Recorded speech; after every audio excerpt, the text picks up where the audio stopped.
Hello viewers, welcome to the Bachelor course of Population Studies. Today I would like to acquaint you with the topic of a discussion is urban settlements and the risks of climate change. As we all know, urbanization is one of the biggest reality of the present times. In 1950s, more than 2/3 of the world's population lived in rural areas, whereas less than 1/3 population of the world resided in urban areas.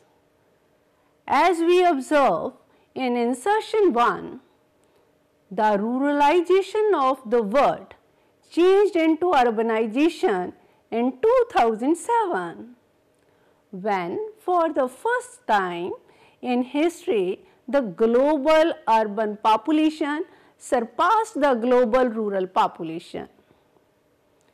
Thereafter, the population of the world remained predominantly urban. United Nations recently estimates 54% of the world's population is living in urban areas. This process of urbanization is expected to continue with its growth, and it is projected that by 2050 only 34% of the world's population will have rural residence, while 66% of the population in the world will be living in urban areas, which will be roughly the reverse of the global rural urban population distribution of the mid-20th century. Furthermore, the projections of United Nations suggest that up to 2050, almost all the increase in the urban population will be witnessed in low and middle income nations. Insertion 2 depicts the scenario of the urban proportion in the countries of different income groups. In the year 2014, 39% population in low middle income countries and 30% population of low income countries lived in urban areas. It is estimated that by 2050, the low middle income countries and low income countries on an average will become 57 and 48% urban respectively. It is also projected by United Nations that the largest urban growth will be witnessed in the urban centers of Africa, Asia and Latin America. It is significant to note that not only the GDP of most of the nations is generated in urban areas, but most of the new investments are also concentrated in urban areas. The main cause of concern is that these smaller urban centers are often institutionally weak and unable to promote effective mitigation and adaptation actions.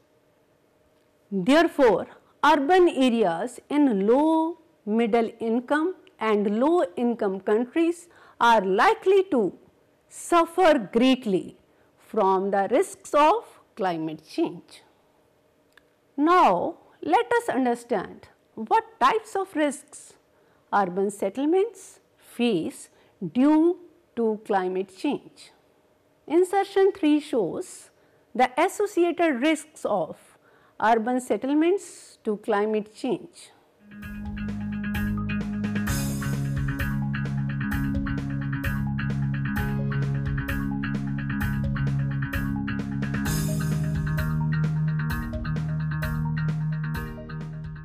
Firstly, we will talk about higher temperatures and heat waves. Urban areas are among the greatly modified landscapes in the world. The regional albedo of the cities is always significantly lower than the natural surfaces. The main reason behind this is the concretization of urban areas. The tall buildings within many urban areas provide multiple surfaces for the reflection and absorption of sunlight, increasing the efficiency with which urban areas are heated. This is called urban canyon effect. Another effect of buildings is the blocking of wind, which also inhibits cooling by convection and prevents pollution from dissipating. Waste heat from automobiles, air conditions, industries and other sources also contribute to the urban heat island effect. High levels of pollution in urban areas can also increase the urban heat island effect, as many forms of pollution change the radiative properties of the atmosphere. The high-rise buildings in urban areas results in a greatly reduced sky view, which in turn obstructs the long-wave radiative cooling process. This process of evapotranspiration gets highly reduced because of the replacement of natural soil and vegetation with impervious surfaces.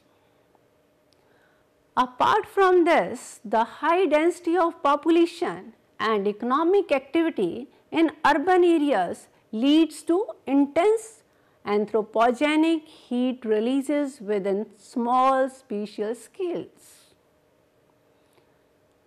Insertion 4 depicts the man-induced activities of heat generation.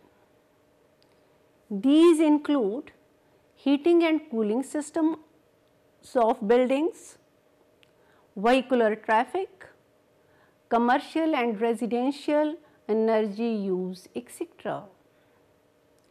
3 maps in the insertion 5, 6 and 7 shows the observed and projected temperatures in the world's largest urban agglomerations. The map in insertion 5 shows the observed climate induced temperature rise from 1901 to 2012. The dot for each urban agglomeration is color coded according to its population growth rate between 1970 and 2010. The map shows that most of the rapid population growth rates occurred in Asia, Latin America and Sub-Saharan Africa.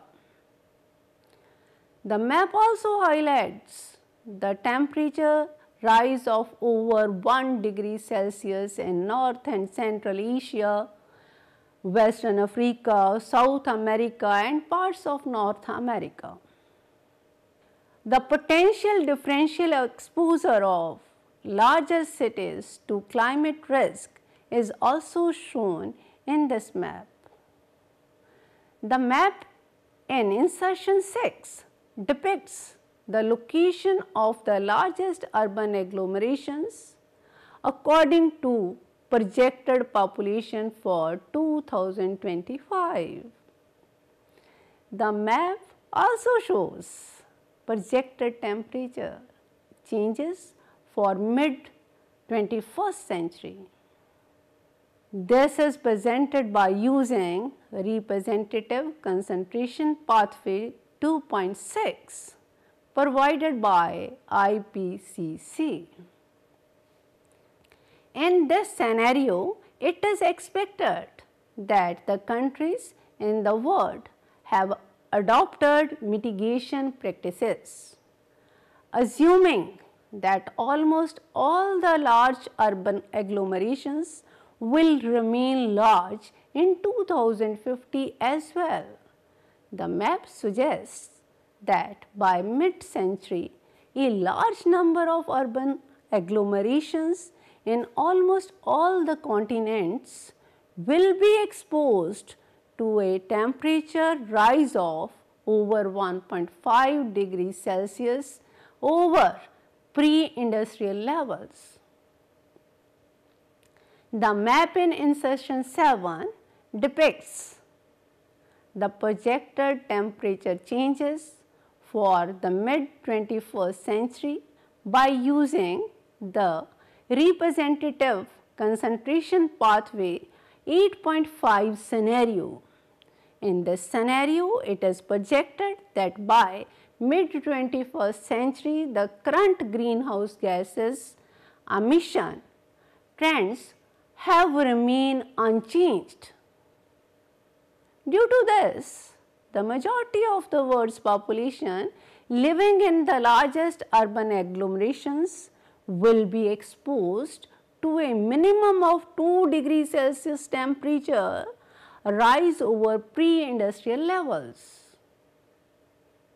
It is also projected that by the end of this century, under the scenario of representative concentration pathway 2.6, when mitigation measures will be already taken care of, even then a number of the urban agglomerations will be exposed to temperature rise of up to 2.5 degrees Celsius over pre-industrial levels, especially in high latitudes. It also implies that mean temperature rise in some cities will surpass 4 degrees Celsius.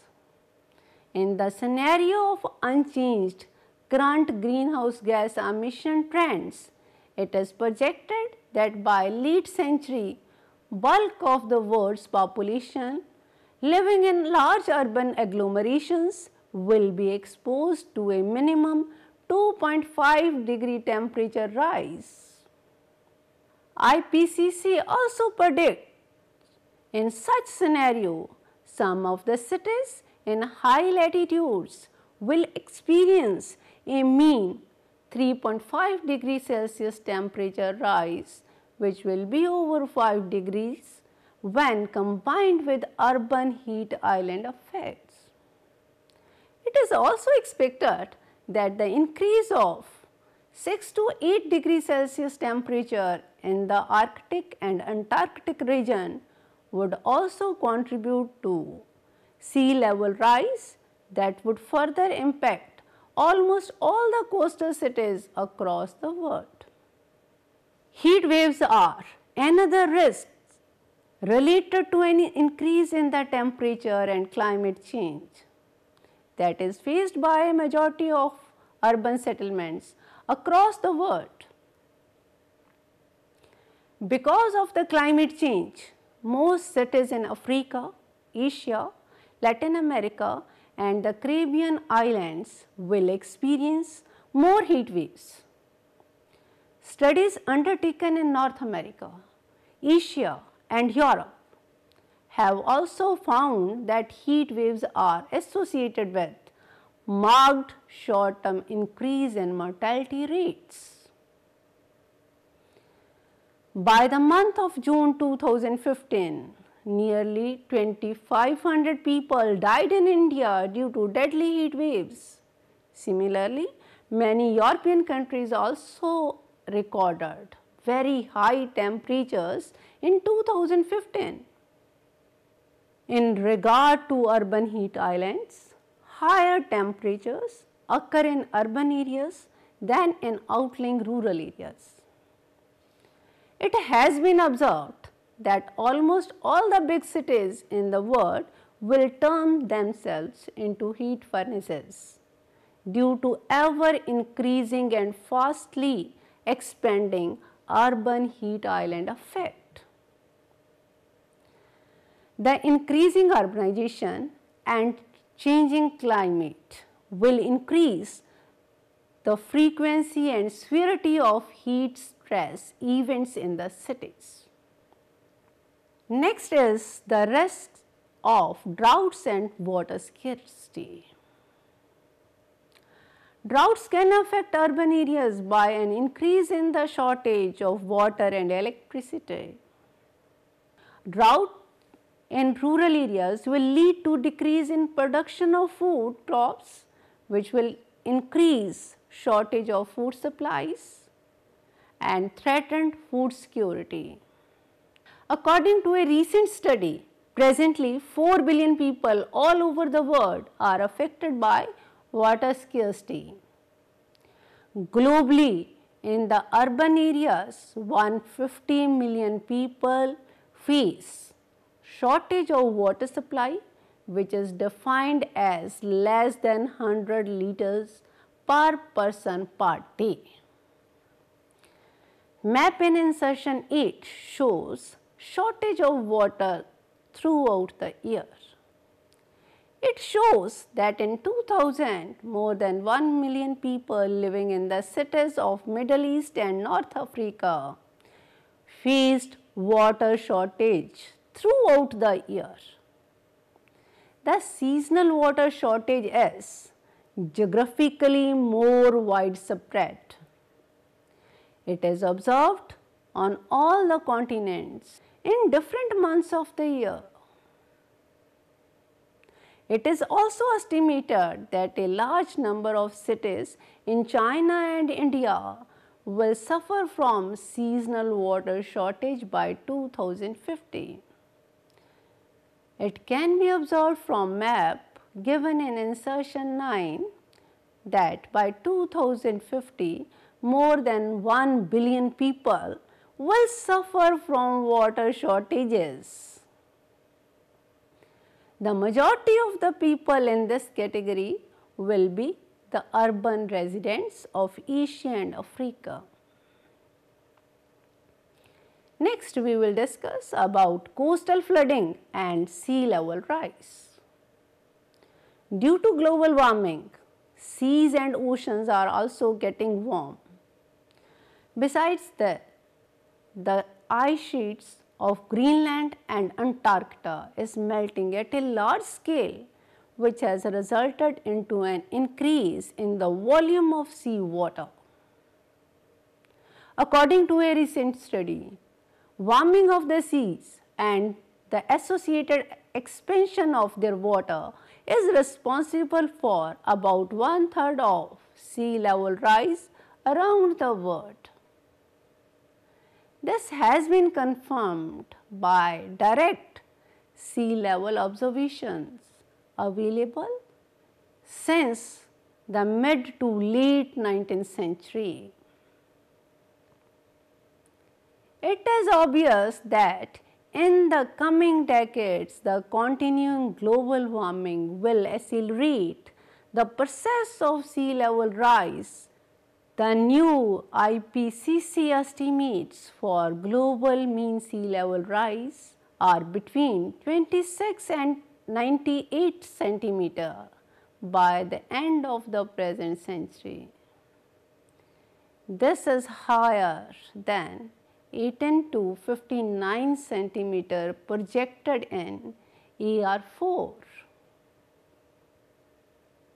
Rising sea levels, the associated coastal and riverbank erosion or flooding in conjunction with storm surge could have widespread effects on population, property, vegetation and marginal ecosystems, and also present threats to commerce, business and livelihoods. Hudhud cyclone that made a landfall in India in the year 2014 led to 124 deaths, while the state government estimated that disaster induced a loss of nearly 21,908 crore. Lowland areas in coastal cities such as Lagos, Mombasa or Mumbai are usually more at risk of flooding, especially where there is a less provision for urban drainage.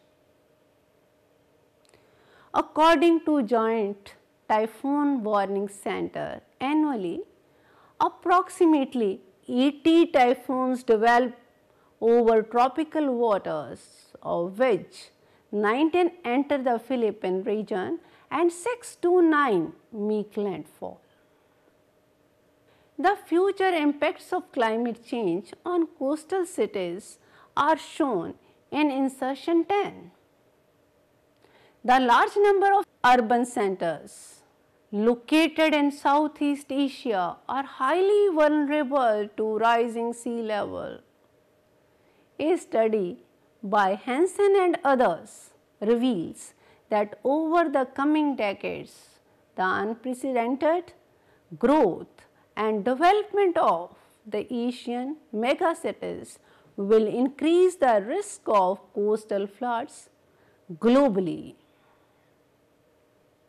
In terms of population exposure, Kolkata will be closely followed by Mumbai, Dhaka, Guangzhou, Ho Chi Minh City, Shanghai, Bangkok, Rangoon, Miami and Haiphong. In future, the highest exposure of climate change will be concentrated mainly in the Asian cities, with 8 of the 10 top vulnerable cities located in the developing countries. In the terms of assets, Guangzhou, New York, Kolkata, Shanghai, Mumbai, Tianjin, Tokyo, Hong Kong and Bangkok are highly vulnerable. Highly urbanized areas, those are at risk, include Vietnam and Philippines in Asia, Gujarat and Odisha in India and the Caribbean island. A 2 to 4 degrees Celsius rise of sea surface temperature in the Indian Ocean over the century is expected to induce a 10 to 20% increase in cyclone intensity. Another major risk associated with urban settlements is the increasing incidence of urban flooding. The urban areas is paved with roads, etc., and the discharge of heavy rain cannot be absorbed into the ground due to drainage constraints, which leads to flooding of streets, underpasses, low-lying areas and storm drains. Insertion 11 shows the causes of urban flooding. These can be divided into natural causes of urban flooding. Second is human causes of urban flooding. Insertion 12 depicts the natural causes of urban flooding. It includes heavy rainfall, flash floods, shrinking of wetlands, silting of drains. Human causes of urban flooding are shown in Insertion 13. These are firstly the population pressure, which leads to land encroachments. Another cause of urban flooding is development of unauthorized colonies and trespassing of development processes on waters from drains. Poor water and sewerage management,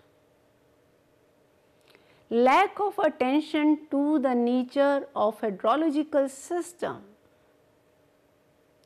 lack of flood control measures. Insertion 14 depicts the effects of urban flooding.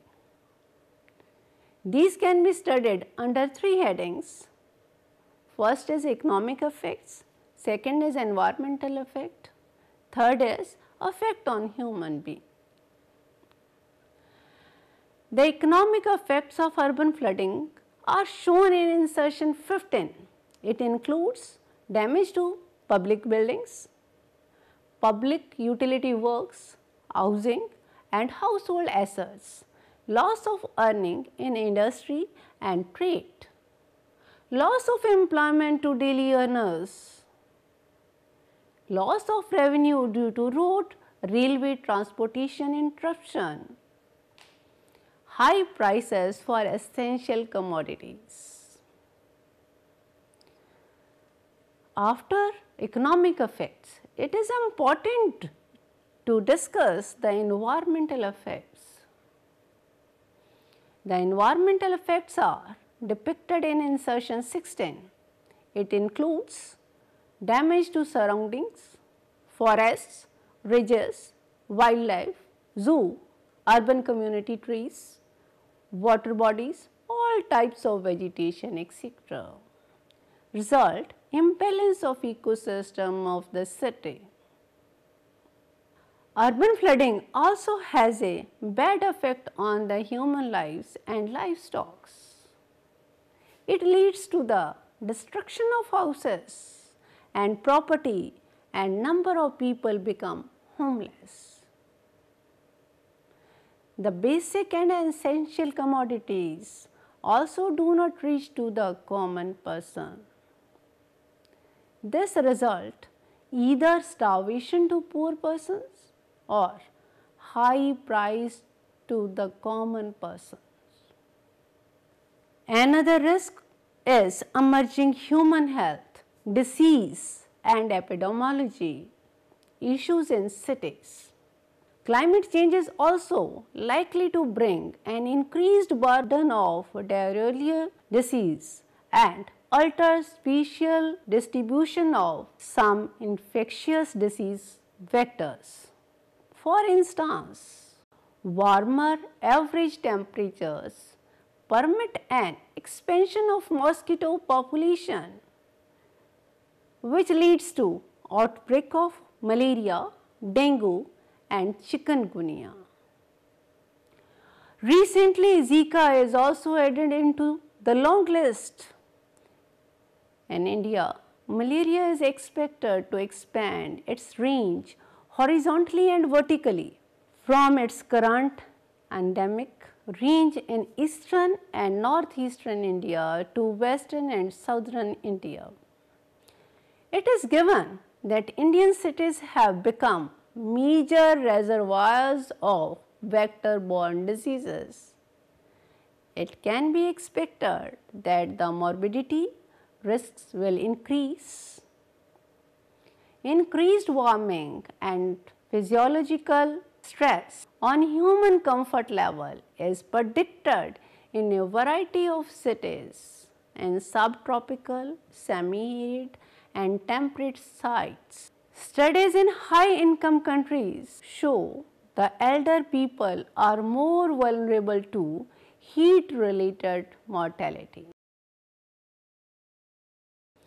It can be concluded from the above discussion that in the present times, urbanization and risks of climate change on urban settlements are some of the big threats that mankind faces.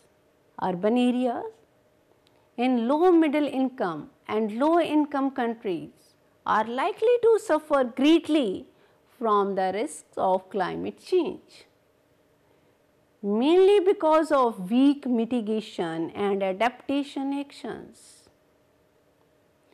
The concretization of urban areas has increased the efficiency with which urban areas are heated and contributes to urban canyon effect.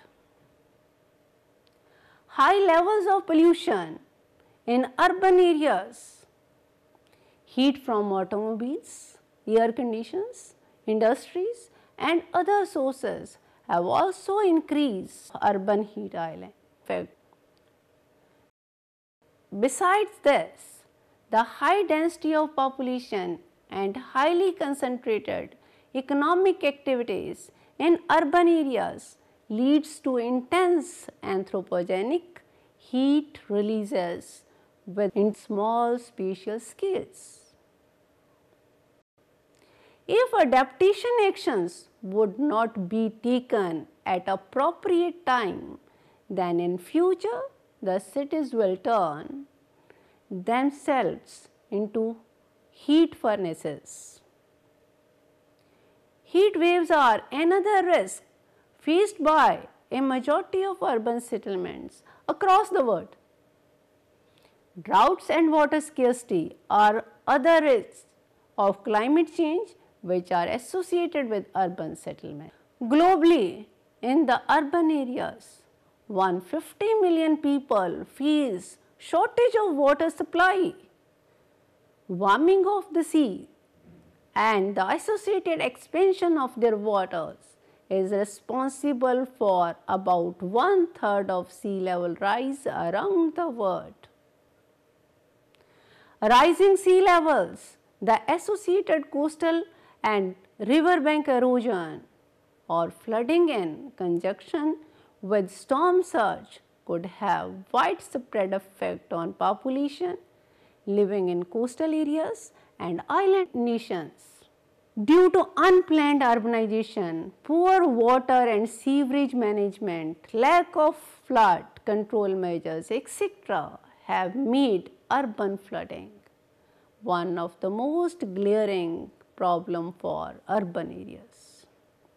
Climate change is also likely to bring an increased burden of diarrheal disease and infectious disease vector, especially Zika, dengue, malaria, chikungunya, etc., to the inordinately and poorly developing urban areas. I sincerely hope this lecture proves to be informative and enlightening for all of the viewers. Thank you.